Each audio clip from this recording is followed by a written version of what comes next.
Fundamento.com. Bienvenidos a una nueva clase flipada de biología. Hoy comenzamos un nuevo tema en el que vamos a estudiar cómo funcionan las plantas, cómo realizan sus funciones vitales. Las plantas crecen, hemos visto, como sabéis, que son capaces de convertir la energía del sol y el CO2 en su propio alimento, pero vamos a ver cómo pueden realizar todas esas fantásticas actividades. En este primer vídeo vamos a estudiar cómo consiguen los nutrientes esenciales.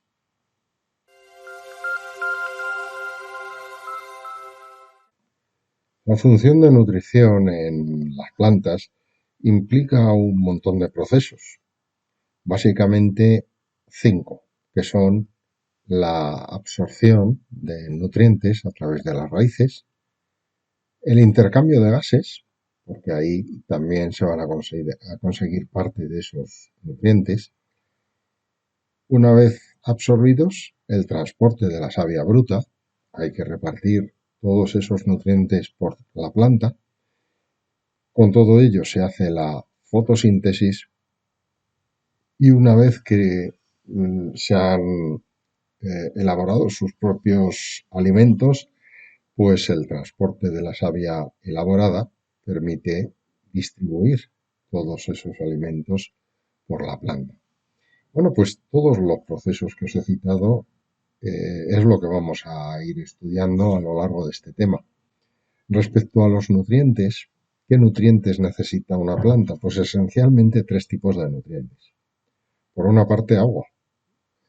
Todos los seres vivos sabéis que dependemos de ella. Por otra parte, CO2, la fuente de carbono que utilizan los organismos autótrofos es el CO2 en lugar de la materia orgánica. De modo que el CO2 es otro nutriente importantísimo. Y finalmente, pues toda una serie de minerales que podemos englobar bajo el nombre de macronutrientes o micronutrientes, dependiendo de las cantidades que se requieran. En esta tabla tenéis recogidos los principales macronutrientes y micronutrientes.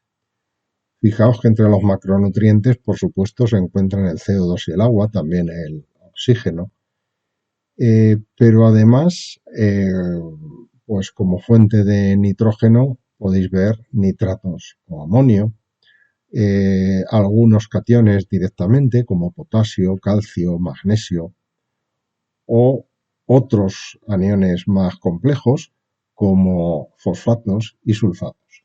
Todos estos son los nutrientes que se necesitan en mayor cantidad. Otros se necesitan en cantidades mucho menores, en general como para expresarlos en unidades de partes por millón.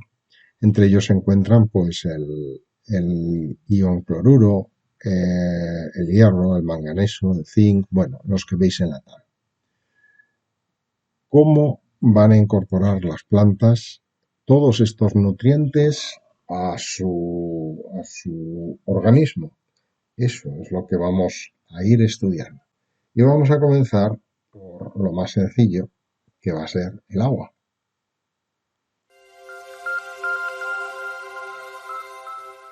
El sistema radicular presenta una gran superficie de contacto con el suelo que permite absorber una gran cantidad de agua y sales minerales. Esto lo hace gracias a los pelos absorbentes que tiene en grupitos en los extremos de las raíces principales y laterales. Estos pelos son muy finos y permiten que el agua pase a través de las membranas semipermeables, a través de un proceso llamado ósmosis. Esto se consigue debido a que el citoplasma de la célula tiene una concentración superior a la del medio externo y entonces los solutos y el agua tienden a entrar espontáneamente. En este dibujo podéis observar cómo los pelos absorbentes pues se introducen entre las partículas minerales que forman el suelo, y entre estos huecos también hay una cierta cantidad de aire y de agua. Dependiendo de lo húmedo que esté el suelo, pues la cantidad de agua es mayor o menor. Cuando llueve, la cantidad de agua es grande y entonces la concentración dentro de la célula es mayor que fuera de ella. Para intentar compensar la diferencia de concentraciones, entra agua desde el exterior hacia el interior de la célula. A continuación, ese efecto se va transmitiendo célula a célula, lo veremos un poco más tarde, hasta llegar a los vasos conductores.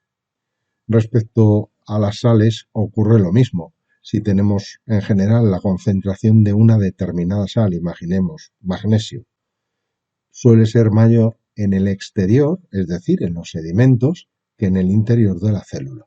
Y entonces tiende a atravesar la membrana espontáneamente también para equilibrar las concentraciones. Esta gráfica deja muy a las claras cómo se produce, o mejor dicho, dónde se produce preferentemente la absorción de agua.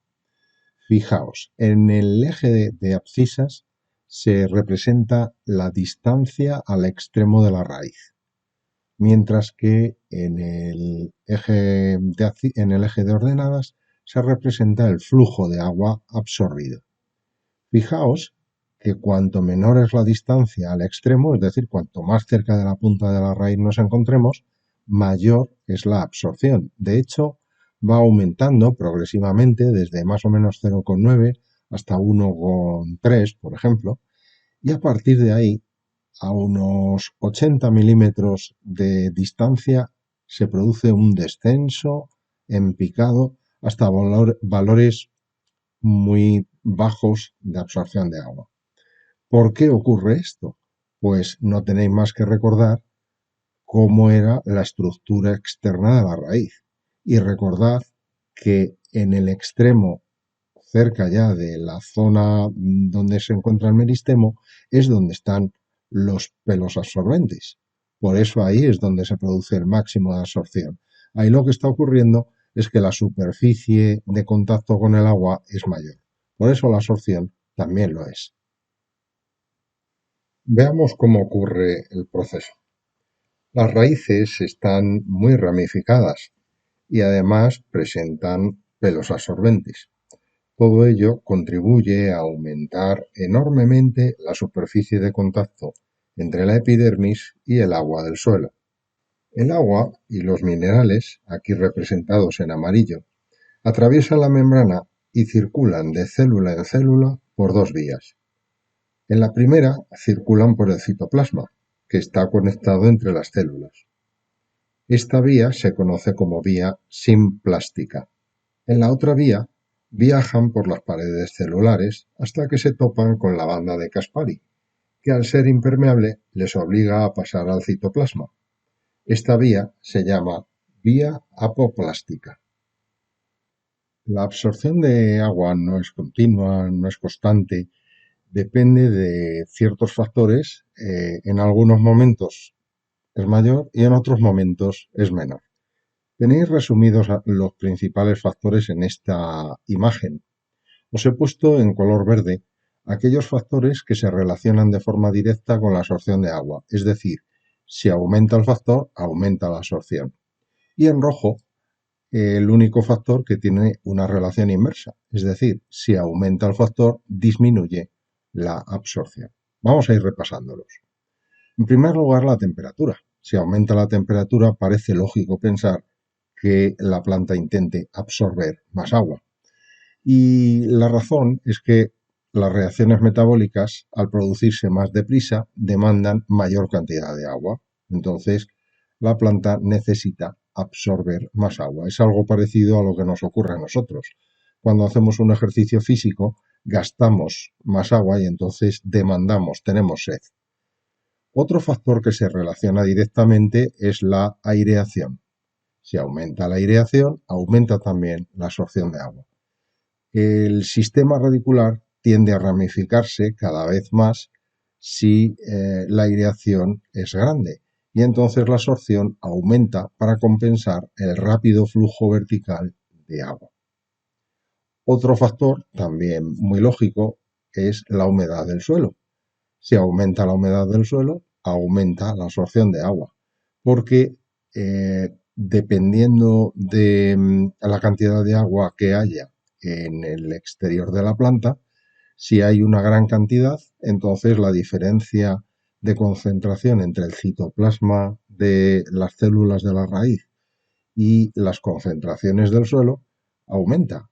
Si es grande, entonces pasará a una mayor cantidad de agua y entonces una mayor absorción. Respecto a la capacidad de retención del suelo, es una propiedad que se relaciona de forma inversa. La capacidad de retención del suelo es la capacidad que tienen las partículas edáficas para retener el agua. Entonces se establece una competencia entre las partículas del suelo y la raíz por las moléculas de agua.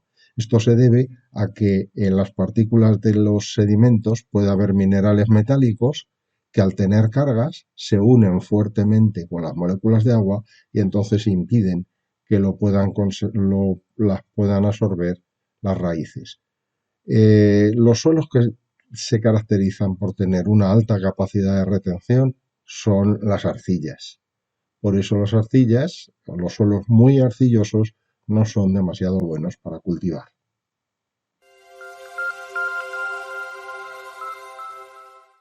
Para que se produzca la absorción, me da igual de agua que de sales, la molécula transportada tiene que atravesar la membrana, que como sabéis es una bicapa lipídica. Dependiendo de cómo sean las moléculas que vayan a ser transportadas, la forma del transporte pues, puede variar ligeramente. Nos podemos encontrar con estos 4 casos. Si las moléculas son, hombre, no tanto hidrofóbicas, pero por lo menos apolares, débilmente apolares y pequeñas, como el oxígeno, el CO2, el nitrógeno gaseoso o el benceno, pueden atravesar directamente. Es un caso que ni siquiera vamos a contemplar. Otro caso, y este sí nos interesa, porque es el del agua, es aquel de moléculas pequeñas que son polares, pero que no tienen carga. En este caso, las partículas no pueden atravesar directamente la bicapa lipídica, porque la parte hidrofóbica de los fosfolípidos las repelería. Entonces, necesitan utilizar canales. Canales que pueden ser completamente diáfanos, huecos, como estos especializados en el transporte de agua que se llaman acuaporines. Aquí no hay ningún tipo de control. El agua puede entrar y salir simplemente por la diferencia de concentración. En el resto de los casos se pueden dar otros tipos de transporte. Antes de nada, quiero que os fijéis en este diagrama. Esta parte de aquí que pone gradiente electroquímico lo que pretende representar es que en la parte superior la concentración es elevada y en la inferior la concentración es pequeña. De tal manera que, como ya sabéis, la ósmosis tiende a equilibrar las concentraciones, entonces va a tender a producirse un transporte desde arriba hacia abajo. Estoy hablando de los solutos. Vale, bueno, pues las moléculas de pequeño tamaño y que estén cargadas habitualmente van a entrar a través de canales, pero canales que están regulados. Son canales que en condiciones normales están cerrados y cuando reciben una determinada señal se abren y permiten el paso de las moléculas. Cuando las moléculas son ya un poquito grandes, también sin cargar, entonces requieren una proteína especializada en el transporte, una proteína transportadora que se va a unir por un lado, por ejemplo, por el lado externo con la molécula que vaya a ser transportada y va a cambiar de forma y permitir el paso de la sustancia hacia el interior. La última modalidad, esta que pone transporte activo, corresponde a un tipo especial de transporte en el que la molécula o el ión se va a transportar infringiendo, digamos, las leyes de la difusión y va a ir desde el lado menos concentrado al más concentrado. Pero para poder hacer eso hay que gastar energía.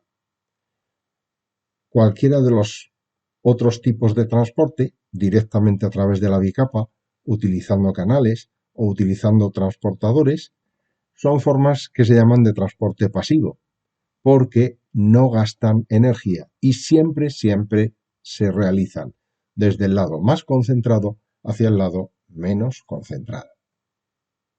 Además de cualquiera de las formas de transporte que ya hemos visto, tanto para el agua como para las sales disueltas, a veces las raíces reciben una pequeña ayuda procedente de hongos. Hay hongos que pueden establecer relaciones simbióticas con las raíces de las plantas y entonces se llaman micorrizas. Aquí podéis ver cómo una micorriza recubre por completo la superficie de la parte absortiva de la raíz, e incluso en el dibujo de la derecha, donde se muestra un detalle, podéis ver cómo sus hifas penetran por dentro de la raíz y se meten en los citoplasmas de las células. Lo que están haciendo estos hongos, es que reciben parte de los productos elaborados de la raíz, pero a cambio, parte de los nutrientes inorgánicos que absorbe el hongo se los proporciona, los comparte con la raíz. Esto es muy frecuente entre todo tipo de setas y especies arbóreas, árboles. Por eso muchas veces las setas tienden a formar lo que se llaman corros de brujas, porque se disponen en torno al sistema radicular de algún árbol.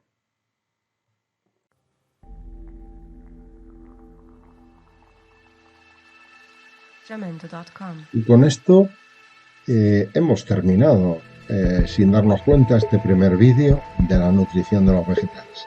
Ahora ya sabéis cómo las plantas pueden absorber tanto agua como sales minerales. Sin embargo, aún no han conseguido todos los nutrientes que necesitan.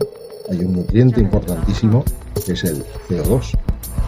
En próximos vídeos pues tendremos que verlo.